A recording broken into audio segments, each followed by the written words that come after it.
Before we commence this session, we would like to remind the presenters of the following. Each of you will have 7 minutes to present your research.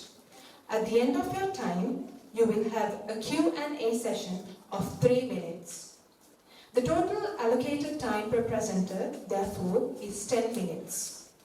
There will be 1 bell ring at the end of 5 minutes and 2 bell rings at the end of 7 minutes. With that being said, let us warmly welcome our first speaker for this session, Ms. Narayana DPL, to present the research on knowledge, attitudes, and associated factors of family planning methods among postpartum mothers in postnatal wards at Teaching Hospital PERADENIYA and National Hospital KANDY.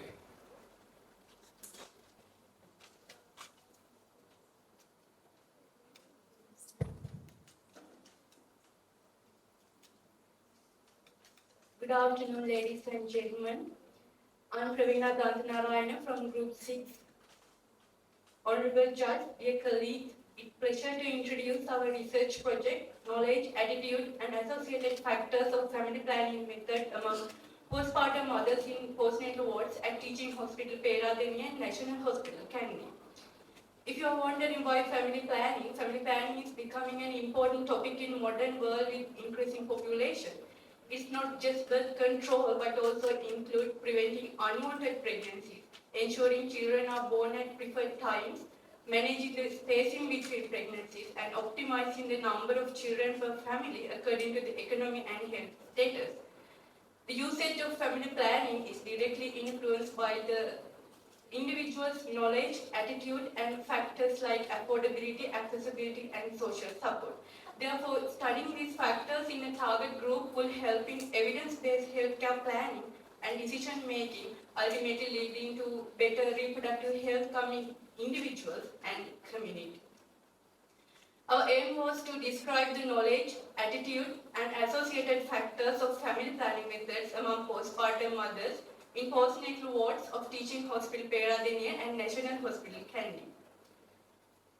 The study was conducted as a descriptive cross-sectional study among postnatal wards at Teaching Hospital PERADENIYA and National Hospital KANDY, excluding all the postpartum mothers who were acutely ill, who unable to give consent, who delivered babies with neonatal complications, stillbirth, and those who were illiterate.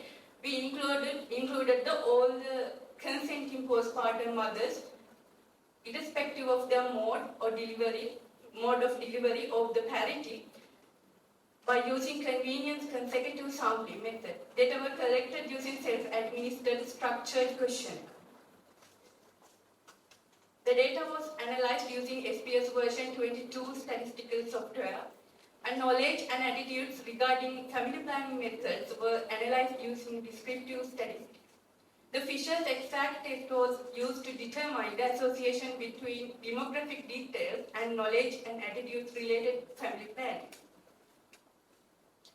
After the analysis, as you can see, the majority of participants were between age 26 to 30 years, and almost all were married.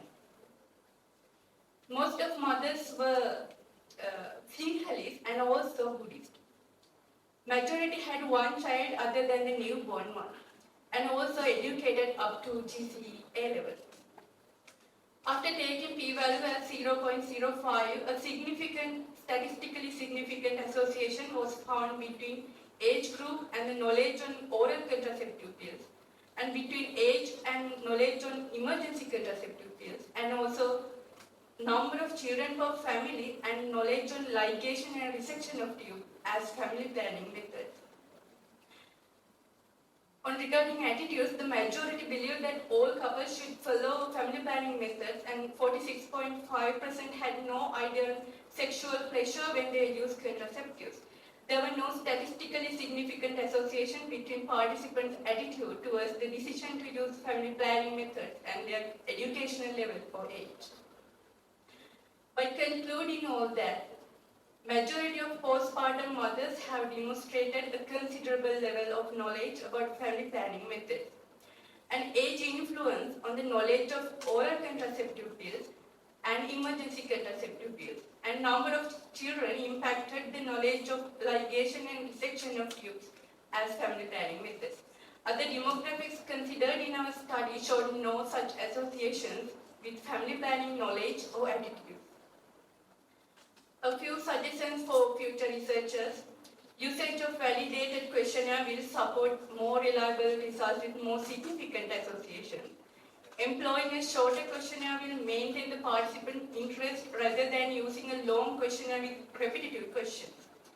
A more effective data collection method would be involving distributing questionnaire to postpartum mothers through midwives and allowing them to complete the questionnaire at their convenience in a home setting.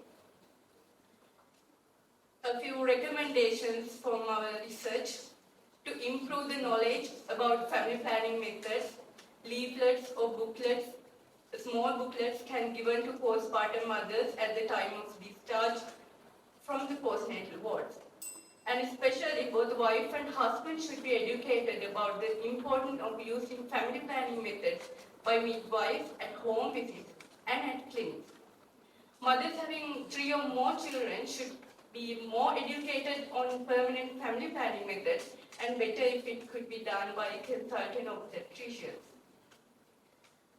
And I would like to express our heartfelt gratitude to Dean of the Faculty for giving us this wonderful opportunity to us, and especially Dr. T.M.H. Timecodes, our supervisor, the Senior Lecturer of Department of Pathology, for giving guidance throughout our research project, and all the consultants and postnatal wards and ward sisters of relevant wards for giving their approval to collect data from their wards, and all the participants, the postpartum mothers who helped us to carry out this research project by spending their valuable time. We are all thankful to them. And these are the references of our study. Thank you everyone, have a nice day.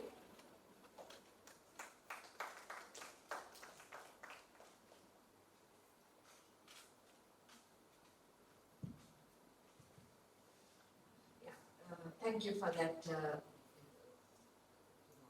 presentation. How did you decide on this question? Question? Yeah. Your research question. Research question. Yeah. So, Madam, when we go into the clinical wards, we saw a lot of unplanned pregnancies, unwanted pregnancies, and teenage pregnancies. So we thought that maybe the family planning knowledge on there may be poor, so we need to assess them.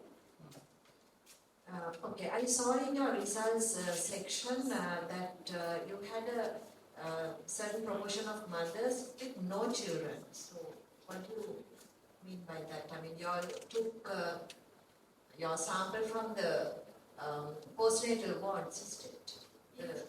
The one before. It's 0.9. Okay. Overlapped.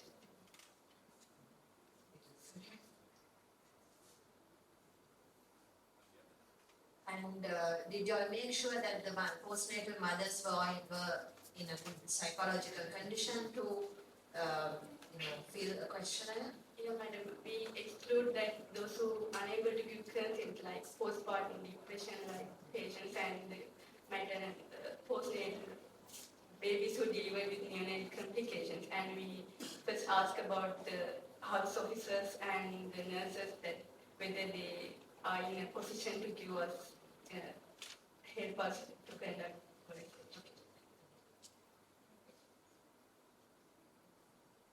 Thank you. One question. How did you come up with this topic?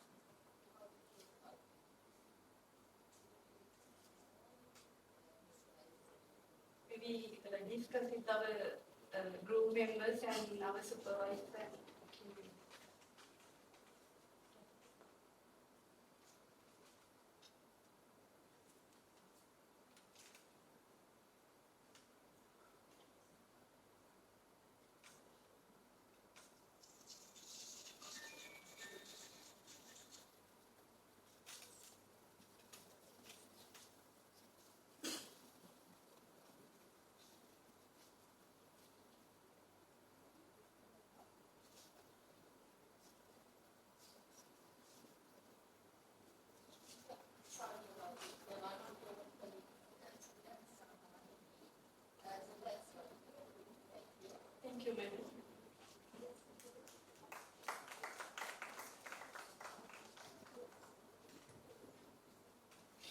Thank you.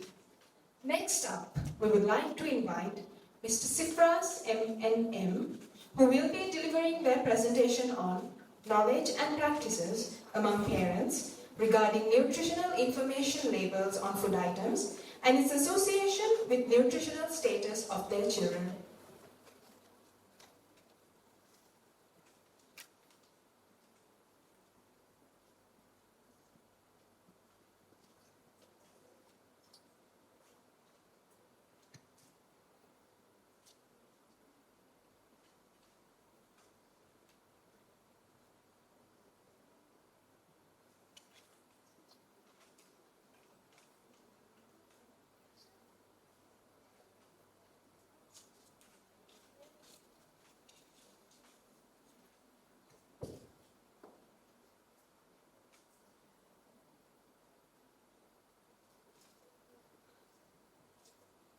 Good evening, ladies and gentlemen. It's my pleasure to present our study on knowledge and practices among parents regarding nutritional information labels on food items and its association with nutritional status of their children. Here are the reasons why we did the research on this topic. Proper nutrition is crucial for protecting children from malnutrition and chronic diseases. Global and local statistics show high rates of stunting, wasting, and underweight among children, especially in Sri Lanka. Malnutrition leads to serious long-term problems like reduced cognitive abilities and increased risk of chronic diseases. Sri Lanka's traditional diet is shifting to more processed foods, making nutrition labels important for healthy choices. Parents' food choices affect children's nutrition, and our study focuses on how parents use nutritional information on food packaging.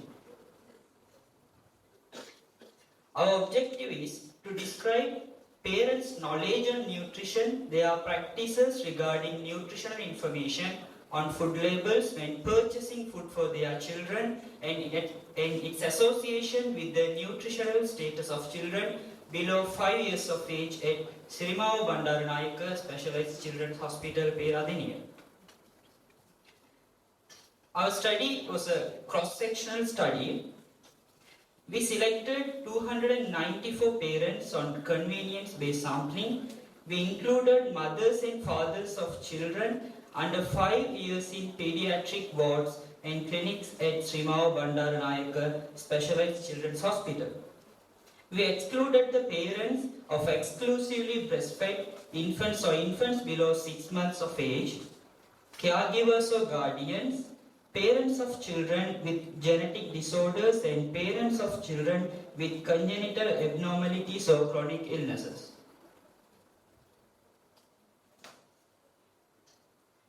This is the results of parents' knowledge on nutrition in the aspect of dietary recommendations, food groups, healthy food choices, and knowledge on diet, diseases, and weight management. Mean score for knowledge was 49.5%. 52.4% of the sample were having a good knowledge on nutrition. This is the analysis of practices of parents regarding nutritional information, labels in aspects of frequency of usage, purpose of usage, and use of claims. Mean score for the practices was 46.5 out of 100. 55.1% displayed commentable practices. Chi-square test was done with null hypothesis. Parents having good practices regarding nutritional information labels is not associated with their children. The chi-square statistics was 6.0795 and the p-value was 0.014. Hence, the association was significant at p less than 0.05. So, conclusion, most parents in the sample frequently use nutritional information labels when buying food for their children. About half of the parents showed good practices in using food labels for frequency, purpose and understanding of clients. Around 50% of the parents demonstrated strong knowledge of dietary recommendations, food groups, healthy choices, and diet-related issues. Chi-square test revealed a significant link between parents' use of nutrition labels and their children's nutritional status. Parents with commendable practices related to nutrition labels tend to have children with a healthier BMI. So our recommendations for the audience: implement educational programs to enhance parents' understanding of nutritional information, labels, dietary modifications, and healthy food choices. Conduct awareness campaigns to emphasize the importance of using nutritional information labels when purchasing food. Advocate for the development of simpler and more user-friendly nutritional labels on food packaging. Provide resources and tools for parents to encourage healthy eating habits at home. Work with policymakers to ensure strict regulations and enforcement of accurate nutritional information on all food products. We would like to thank the Senior Professor Inthil Gauramana for his valuable guidance, the Dean Faculty of Medicine, University of PERADENIYA, the Director of Srimao Bandaranayaka Specialized Children's Hospital for granting permission to conduct this study. Eventually, we extend our sincere gratitude to the parents who actively participated in our study. Thank you very much for the listening.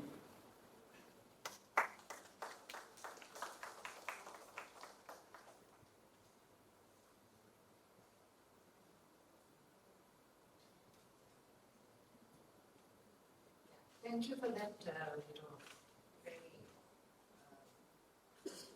the presentation. I mean, your research question is very timely, and you have got good results. So now, do you think the knowledge on parents regarding reading the nutritional labels and getting information is adequate in our society? The percentage-wise?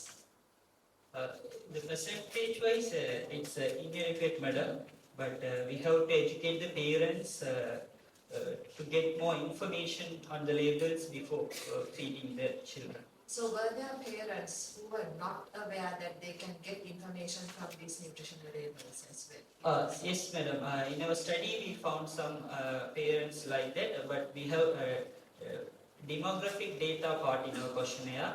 So for the database, we excluded them from the research, but we educated them regarding it. But there were some parents.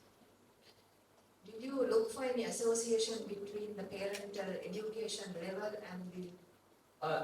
Yes, madam. In our study, our sample, more than 50% was educated up to A levels, but in the analysis we found some confounding factors of education level of the parents on the information they are getting from the labels.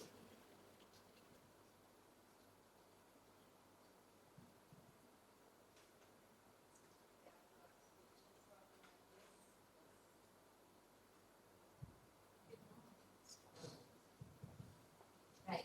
I don't know if it's fair to ask questions from you because I was also the 7.5 year research project and I know in and out about it. Right, so I'm going to kind of raise the same question, one of the same questions I raised at the Viva, because at least now if you all have found answers, I mean, even if you have conducted it and presented it and all that, but this is all a learning process, okay?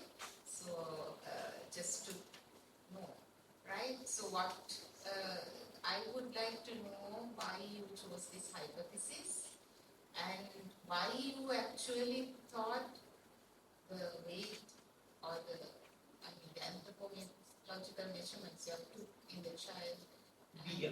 BMI. BMI, okay. the BMI, why did you think would be affected by parental? These parents looking at the package food, whatever the information given. So what are the packages usually that contain such information, and why you thought that it's important for the BMI? In recent days, madam, the Sri Lankan diet habit it's changing. We are more towards the processed foods. So the knowledge of the parents and the nutrition status of the children will have more association. So it should be educated in future. What are the components in the diet that you're looking for? In that case, in the packaged foods, in the labels, Yes, you are looking at BMI. What are the categories of, macronutrients wise, at least? What are you looking at when you look at the package? yes, the calorie content, protein content, and fatty acids. So what are the other factors, variables that can actually have an effect on the BMI? So a parent looking at a package, you are linking it to the BMI of the child. So I'm slightly confused as a child. That is what I'm asking, because there are so many other direct factors that can affect the BMI. So I asked this at the Viva and nobody gave me a very plausible answer. That's why, just to see whether you realize the problem in this research, right? It's not just, you all have done a good job and all that, but just to realize, right?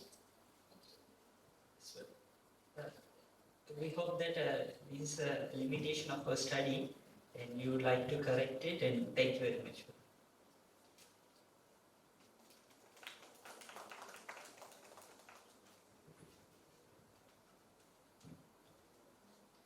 Thank you. Ladies and gentlemen, please welcome our next presenter, Ms. Bandara, HMT-NR, to present the research on exploring the usage, practices, and perceptions in relation to social media among the first and fourth year medical students at the University of PERADENIYA.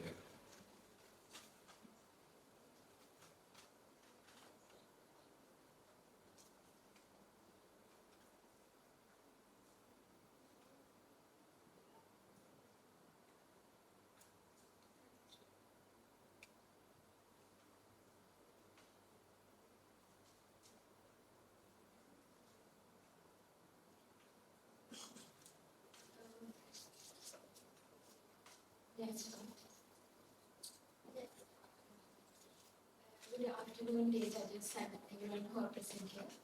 Welcome to our research presentation, exploring the usage, practices, and perceptions in relation to social media among the first and fourth year medical students at the University of PERADENIYA.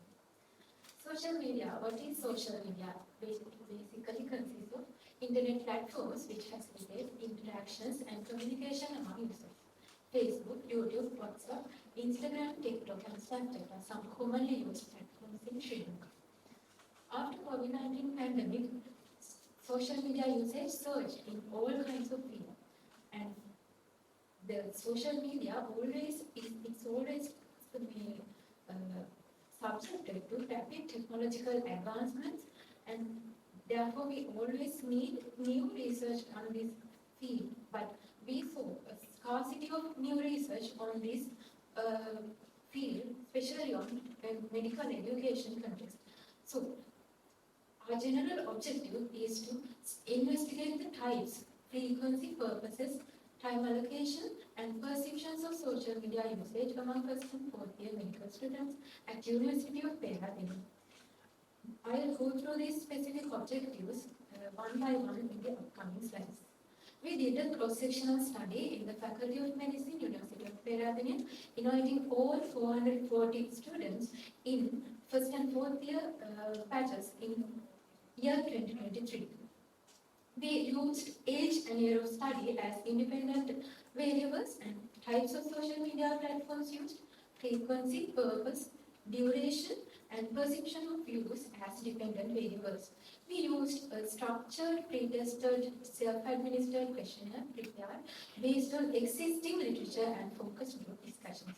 We did an analysis using descriptive and inferential statistics with the assistance of an analyst. Now we will look into our results.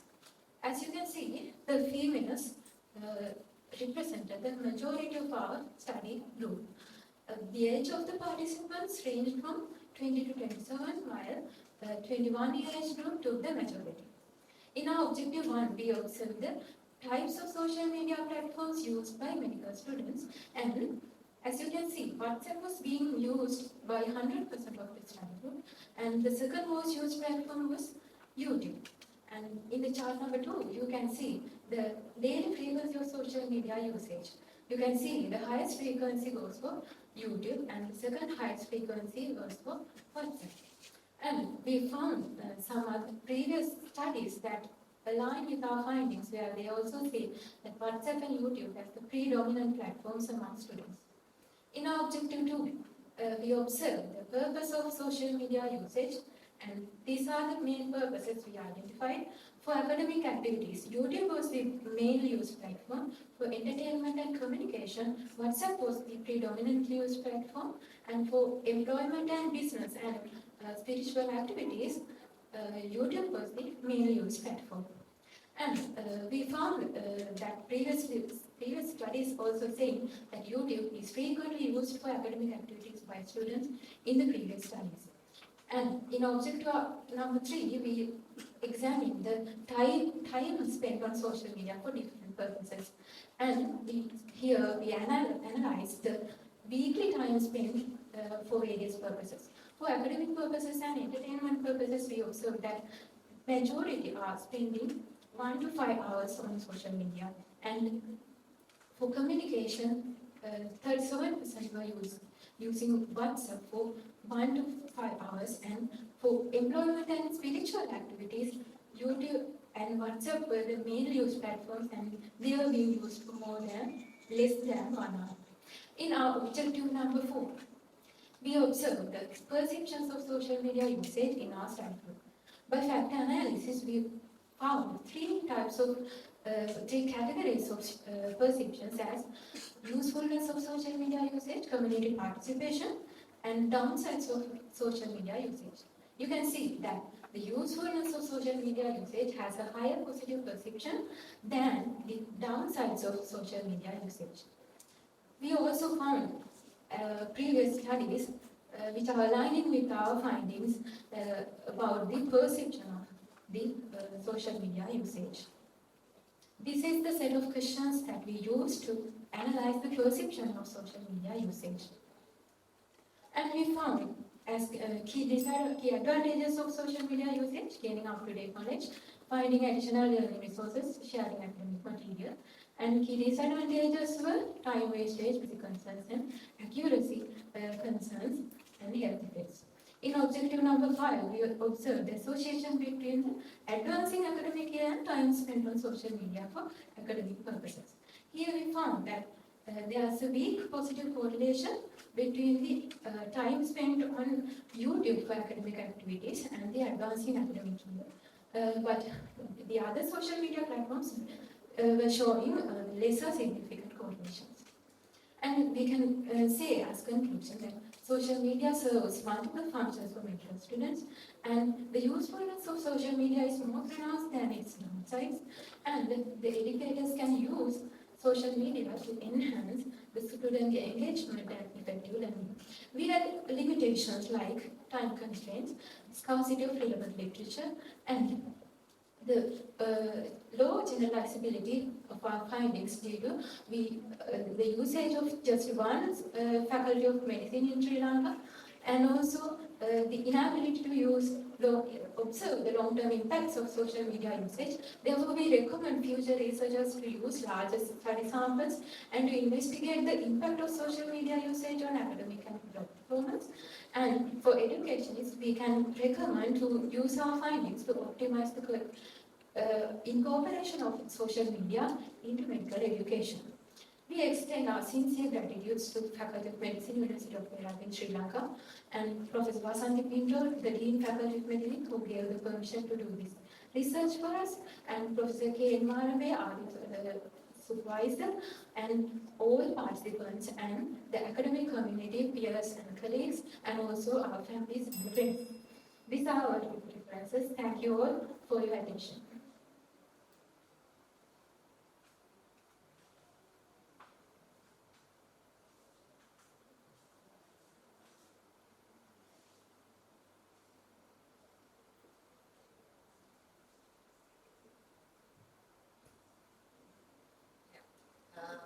Yeah, it's a very good presentation and good research question as well.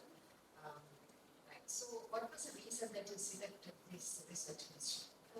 Actually, madam, we all were interested in the field of social media, and also we saw the upsurge of usage of social media after the COVID-19 pandemic, and also the engagement of the social media into medical education. And our supervisor, Professor K. Marabe, is also the head of the Department of Medical Education, so she was also interested in doing the research regarding medical education. So we collaboratively decided on that. So it was not your original idea to assess this, it was a combined decision. It was our first choice, madam, and she, our supervisor gave that she can provide the maximum if we do this research, and we also were pleased to know that. Right, so was there a particular reason for you all to select the first year and the fourth year? Yes, madam, because we wanted to see the objective number 5. There we observed a correlation, madam, to see that correlation between the advance in academic year and the difference of social media usage into academic activities. We had to use the first year and the fourth year because they had a gap in between. So that's the reason. And the fourth year medical students, we guess that they have a maturity than the first year students. So we assume that they have a contrast of usage of social media. Right. One last question. Now, the first year students are a batch that were exposed to the COVID pandemic and were more online learning as well. So, did you find any correlation between that rather than the fourth year students? The correlation with study was, madam, use of social media into academic activities. Here we observe that the usage of social media into academic activities was slightly higher in fourth year medical students, but it was a weak positive correlation, and also it was not in all social media platforms. Some social media platforms did not have a positive correlation. Question. What are the recommendations you said based on this?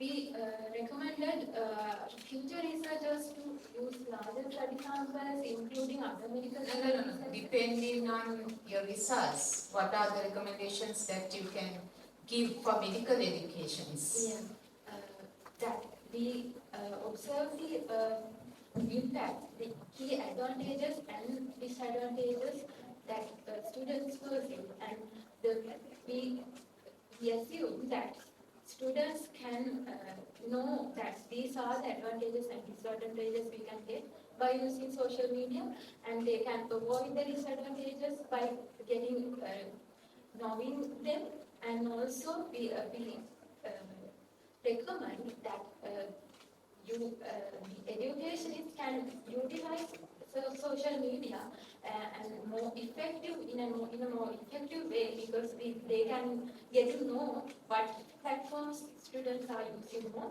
and also what platforms they are not using. So that were the For educationists. can leverage the study's findings to optimize the incorporation of social media into medical education. So I'm simply asking you how to do that. Yeah. What are the findings? Our key findings were, madam, they have personal benefits and also disadvantages. And we found that fourth year students are using academic social media more towards academic activities. And we found what social media platforms are more useful to academic activities. So we recommend the educators to use those platforms that it will be more effective because students are more interested in using those platforms. Do they mean that if we upload the lectures to YouTube and send you a link, you'd rather enjoy that? Or is that the kind of thing? I mean, It's having the learning management LMS in place, like the Moodle, something like that? Or it's like sending we are talking about the additional educational material and also the. okay, thank you. Thank you, madam.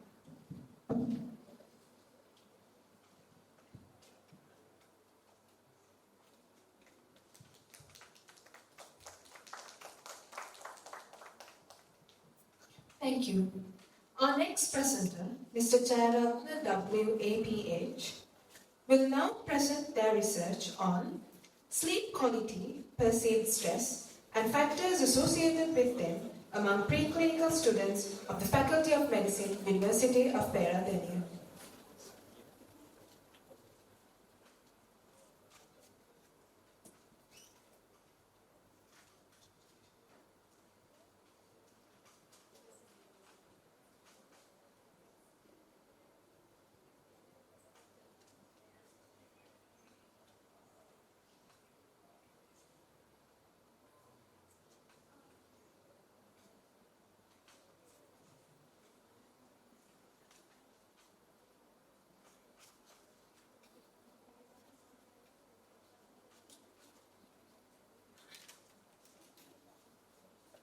Good afternoon, everyone.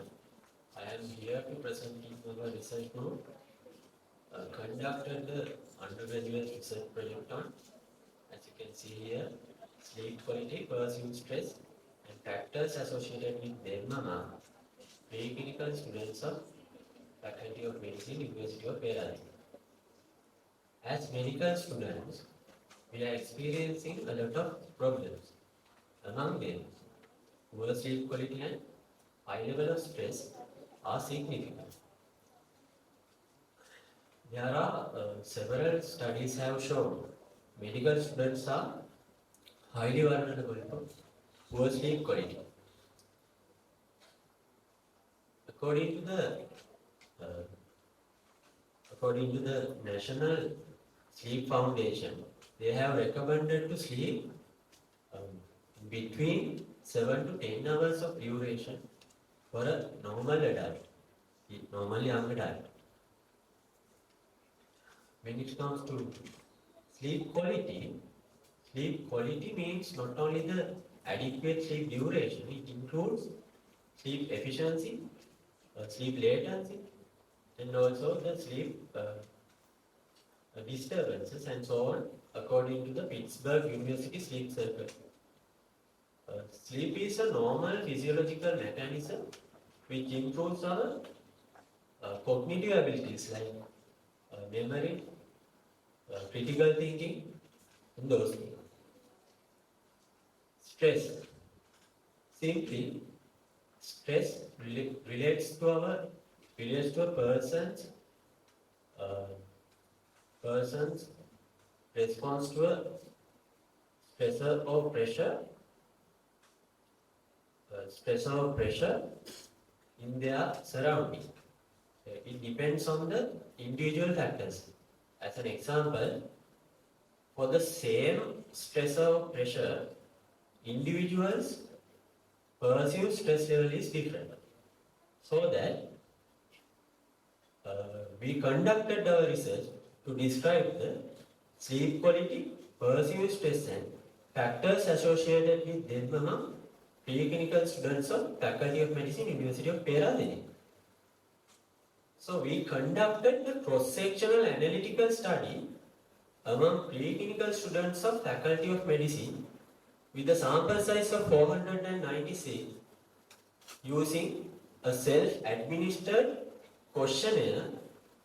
It included demographic information for demographic data and possible associated factors, and perceived stress scale, also known as PSS, to assess the perceived stress, and Pittsburgh Sleep Quality Index, also known as PSQI, to assess the sleep quality. As you can see here, sleep quality is categorized into good sleep quality and poor sleep quality according to the global PSQI score achieved by an individual after answering the PSQI questionnaire, as well as perceived stress scale, also known as PSS, categorized the perceived stress into high, moderate and low perceived stress. PSS and PSQI are widely used questionnaire, also the scales, to assess the perceived stress and sleep quality respectively in the world, and validity and reliability are proven to.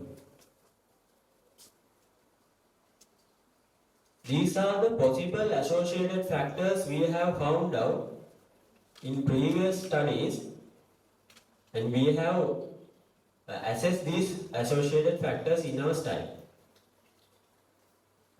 After receiving the ethical clearance, we have collected our data in 2023 between August and September. After that, we have analyzed our data using Jamovi software, analytical software version 2.3, with the use of chi-square test and Fisher's exact test and Spearman's correlation where appropriately. At the end of our analysis, we didn't forget to send a feedback email containing perceived stress level and sleep quality of the individual. Among our sample size of 496, we have got 336 eligible responses. Majority were female, second years and third years were almost similar, equal number. Among our study participants, 35% of the study participants were poor sleepers. Here we have shown the associated factors we have tested with sleep quality. Among them, there was a significant association between sleep quality and BMI. Here you can see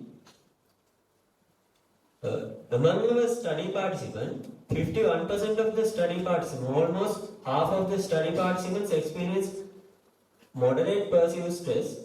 However, 92% of the study participants experienced moderate to high perceived stress.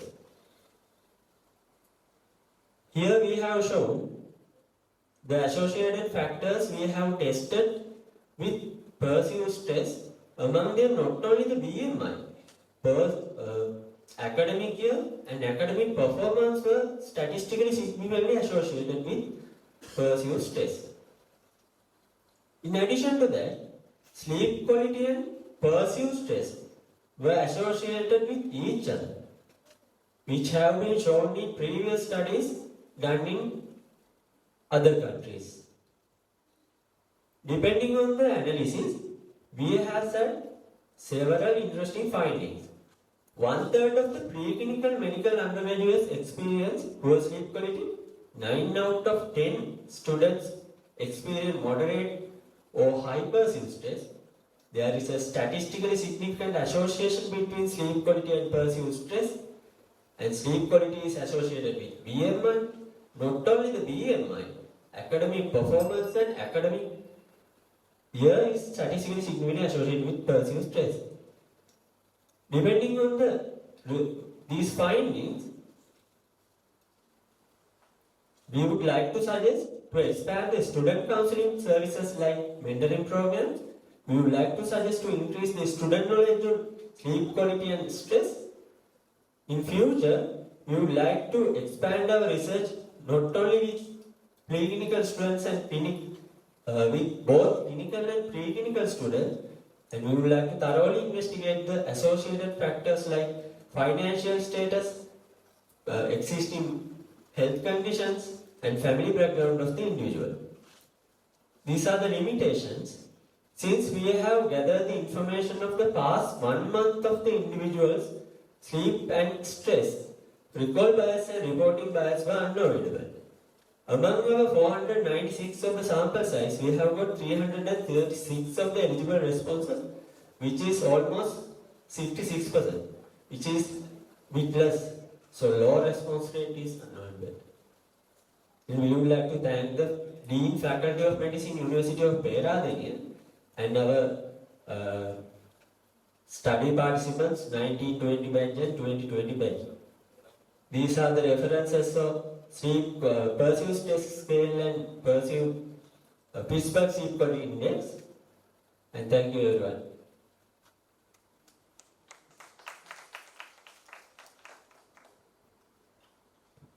Thank you for the interesting presentation.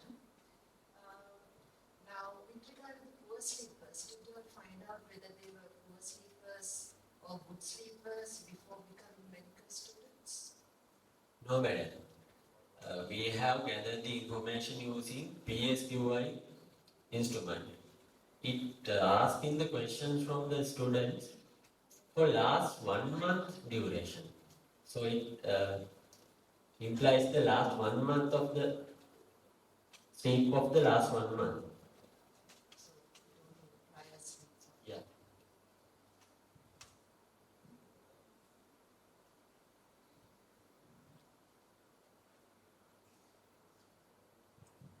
Yes. Just to know, when you say 1 month previous, now there are times when there are exams, there's sometimes there are breaks, semester breaks. So what was the period you chose? Madam, we have chosen the middle of the semester. It means this semester is 12 weeks of duration. Middle 4 weeks we have been chosen So to you collect the did- data. I don't think you purposefully did that, right? Because we give a specific period for data collection and you have no choice in that regards. So, but I just wanted to know whether you thought about it. And the other thing is, now whenever you make a presentation, I always taught y'all that just to put the p-value is not acceptable. You have to put the statistic along with it. Now you have mentioned certain tests. Only for the significant things you have mentioned the name, the test you use, the chi-square test or something. But then you need to give the test statistic also to the listener or the audience, right? And why only the preclinical students? Madam, clinical students are focusing on their clinical training. It means they are doing casualties.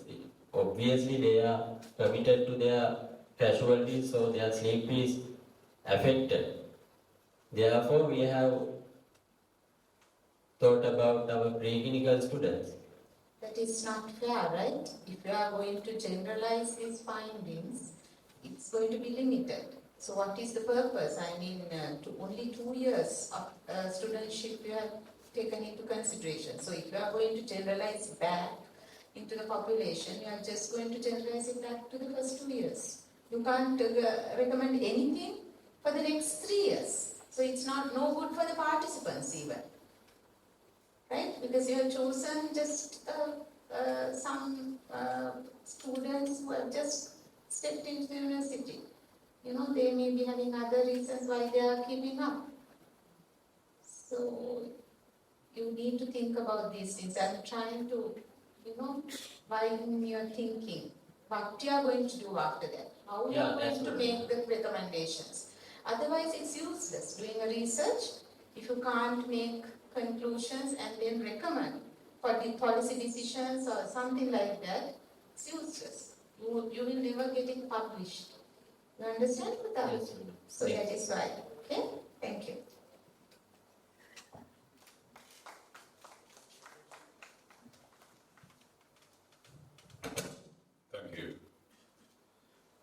final presenter for this session is Ms. Ekanayaka EMAA, who will be delivering their presentation on socio-demographic variation of the knowledge on artificial intelligence among dental undergraduates.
Good afternoon.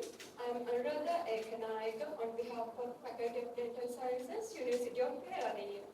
This is our research topic on socio-demographic variation of the knowledge on artificial intelligence among dental undergraduates at the University of PERADENIYA, Sri Lanka. So as we all know, artificial intelligence, simply AI, is involving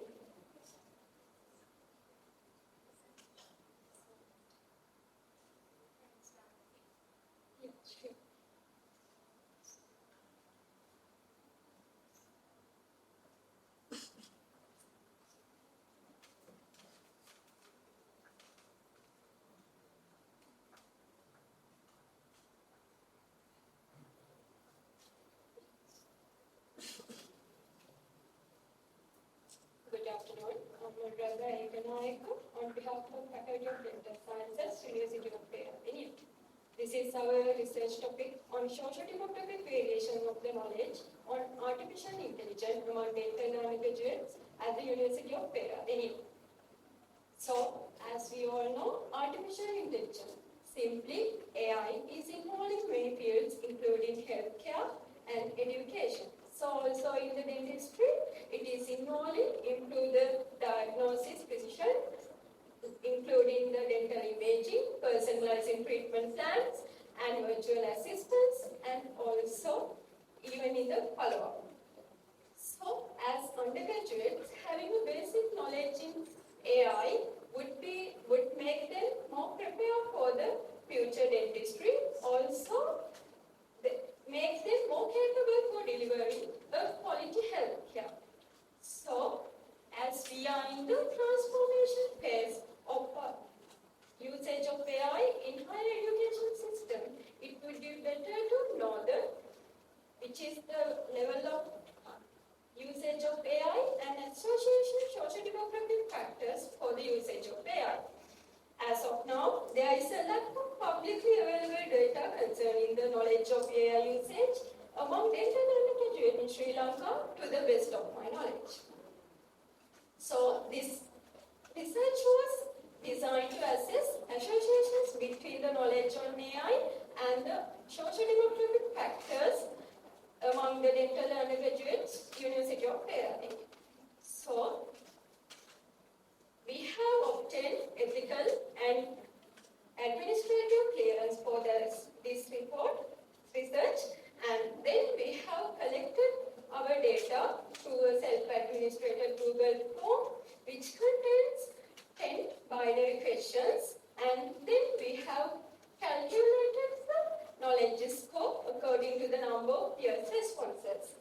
So, knowledge scale also developed according to the previous literatures, and where we have considered 10 to 8 knowledge was in good knowledge, and 5 to 7 as a fair level of knowledge, and less than 5 as poor level of knowledge. So, our knowledge score was not distributed according to, not normally distributed according to the Shapiro-Wills test. So we have done analysis using the non-parametric assumptions in SPSS software. The association with sex was analyzed by using Mann-Whitney test, and for studying ethnicity and residence of district, we have used Kruskal-Waltz test.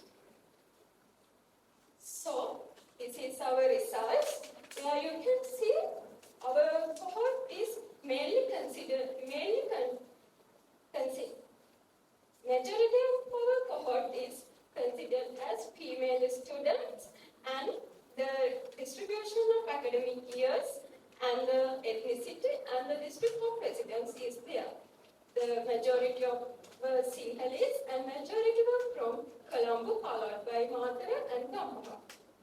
So this is our knowledge score distribution, which was deviated from normal distribution with median and mean of 6.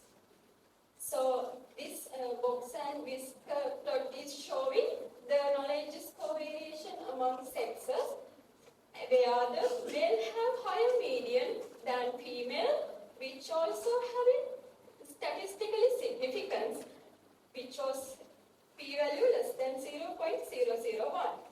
And the variation in knowledge score according to the district of residence, study year and ethnicity has no statistical significance.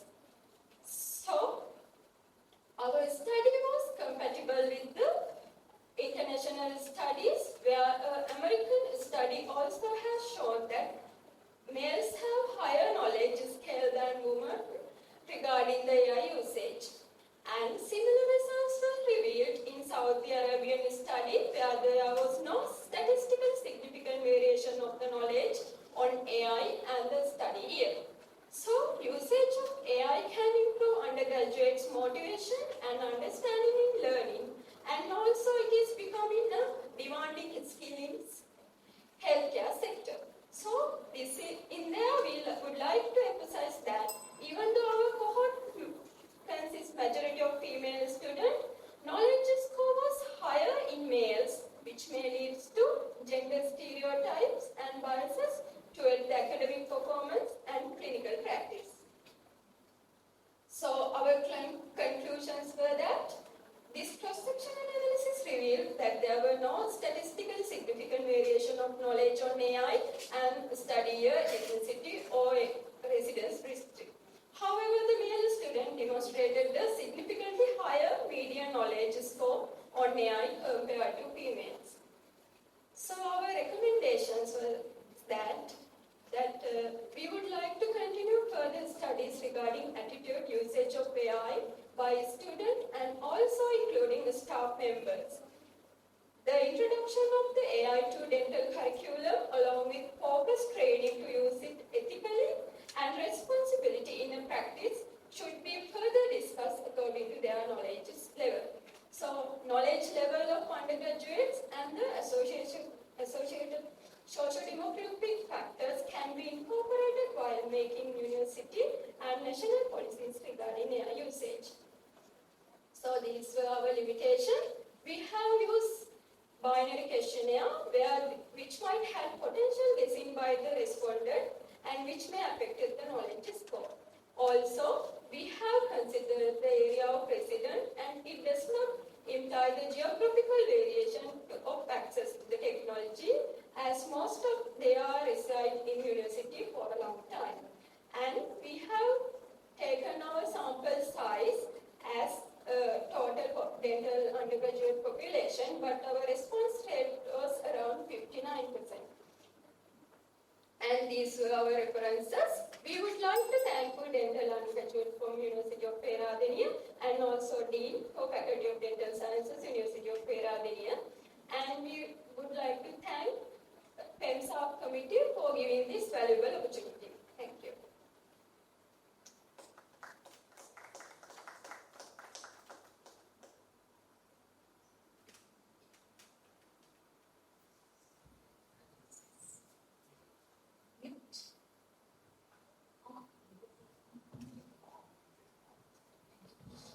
Okay. Thank you for joining PEMSA. And experience was good for you. So just certain questions I have in mind. I'm not an expert on AI either, but what were the knowledge areas you were questioning the students on?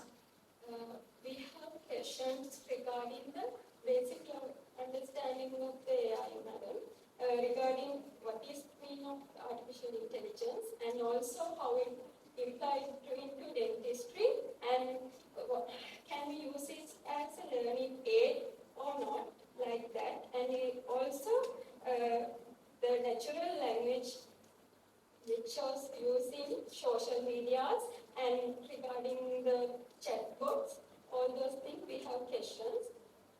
Right. The third question is not actually a knowledge question, right? Yes, So I can go through the other ones, but basically you have recommended that this should be incorporated into the curriculum. So in what way would you like this to be incorporated? I mean, AI can be used as a diagnostic tool, as a writing tool, even to create videos, to create graphics, whatever. So in what way do you recommend, I mean, thinking in line as a dentistry student? yes. There are benefits and traits in using AI, mainly for writing. There is plagiarism and ethical problems, so we would like to address that. In also future dentistry, it is included in dental imaging and virtual assistance and also personalized treatment plans. So we would like to recommend that for those clinical areas also, which is incorporation of clinical areas and also for research purposes, where they have, and also they use it in assignments also, in to use it in a useful and responsible way. Right, thank you. Thank you.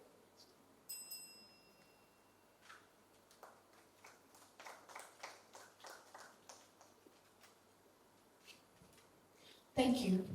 We kindly request the speaker to please remain on stage to receive the certificate from our judge.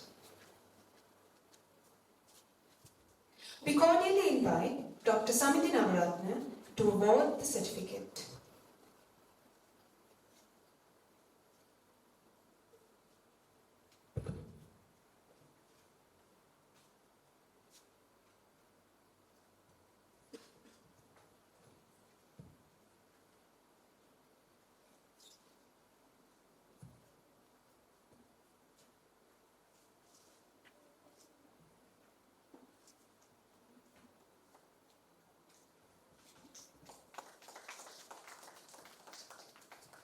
Thank you very much. Now, we cordially invite Dr. Vasana Kirdana to present the rest of the certificates. We kindly request the remaining presenters to join us on stage in speaker order to receive their certificates.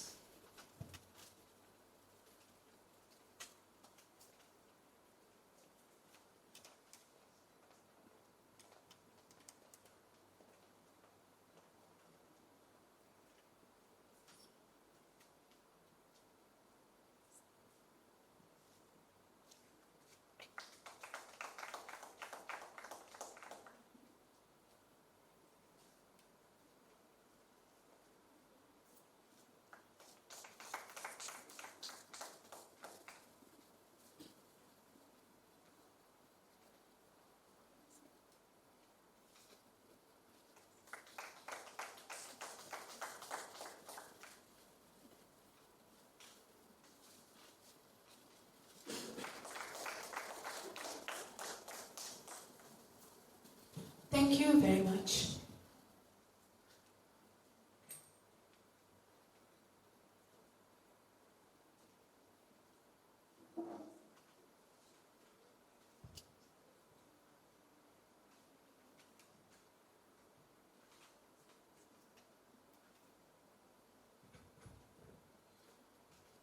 And that concludes the third and final session of oral presentations for PEMSA 24.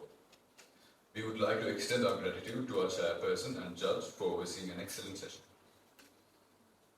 Thus, we cordially invite Dr. Samit Navaratna, Conference Chair of PEMS R24, to award the certificates to Dr. Vasana Navaratna.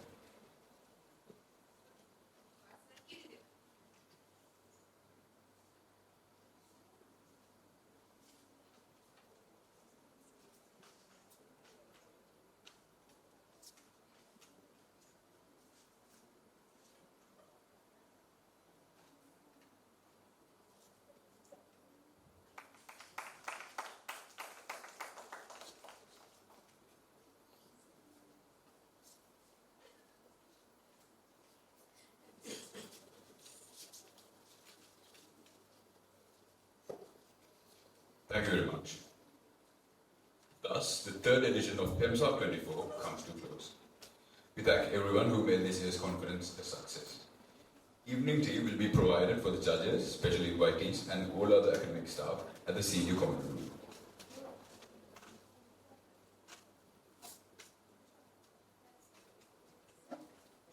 A kind reminder that the social evening of PEMS R24 will commence at 6 p.m. today at the arcade area near the Community Medicine Department of the PRECLINICAL building of the Faculty of Medicine. We assure you that the upcoming evening will be brimming with amusement, encompassing a variety of games, musical renditions, culinary kiosks, and a DJ. So make sure you don't miss out on it. Thank you all for joining us, and until next year. Sarvasya Lokanam Sastram. Have a great day.